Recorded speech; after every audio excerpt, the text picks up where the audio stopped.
Good afternoon, everybody. Just got done working out. 180 burpees and then biceps and triceps. Great workout. I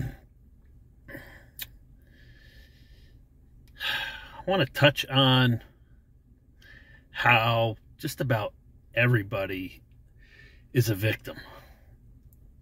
And I think being a victim stops so many of us in our tracks. And you can be a victim, obviously, from childhood abuse. You can be a victim from your skin color. I think the odds are stacked against you to make it. You can be a victim being an immigrant, whether legal or illegal.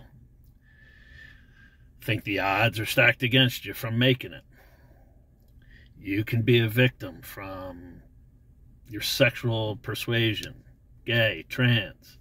Again, thinking society is stacked against you. You can be a victim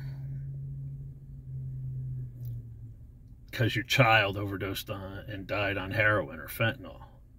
You can be a victim from getting a divorce. You can be a victim because you didn't get promoted at work, because you haven't gotten a raise in years.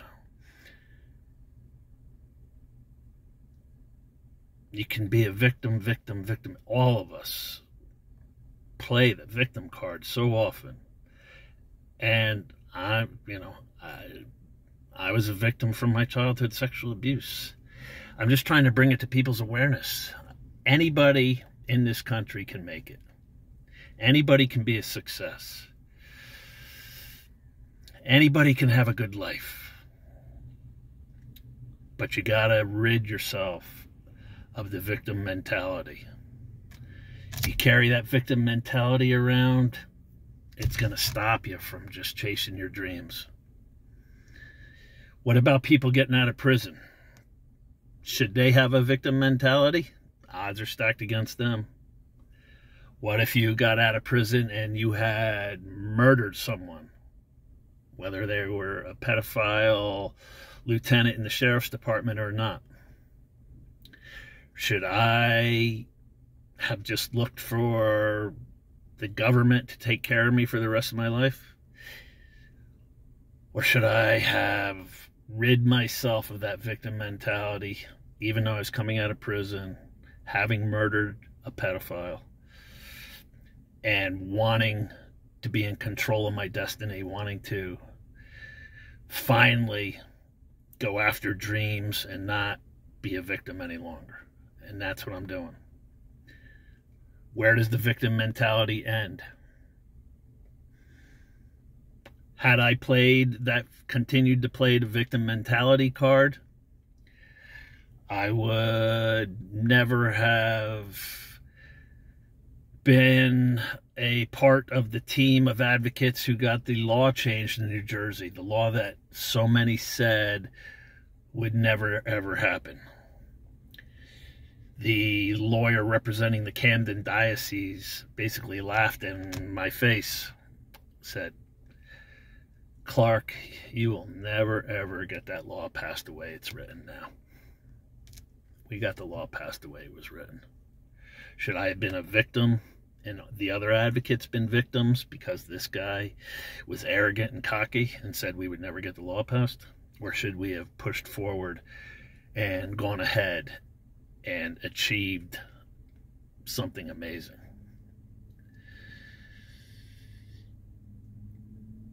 How about my buddy who was paralyzed at age 20?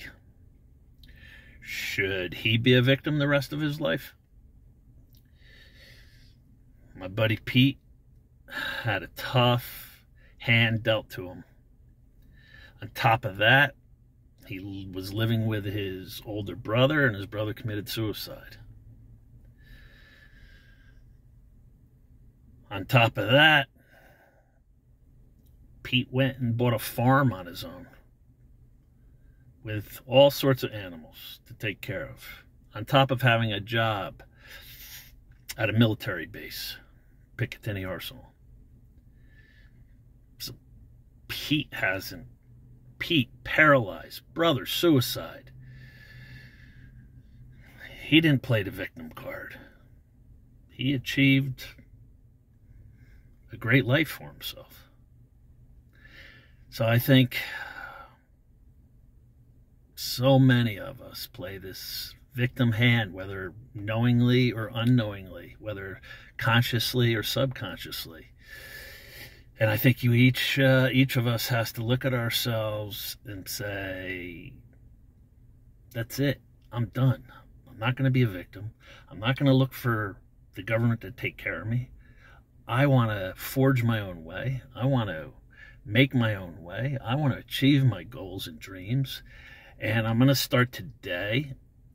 And I'm going to do it. I'm going to make myself proud. Go make yourself proud. God bless you all. Peace.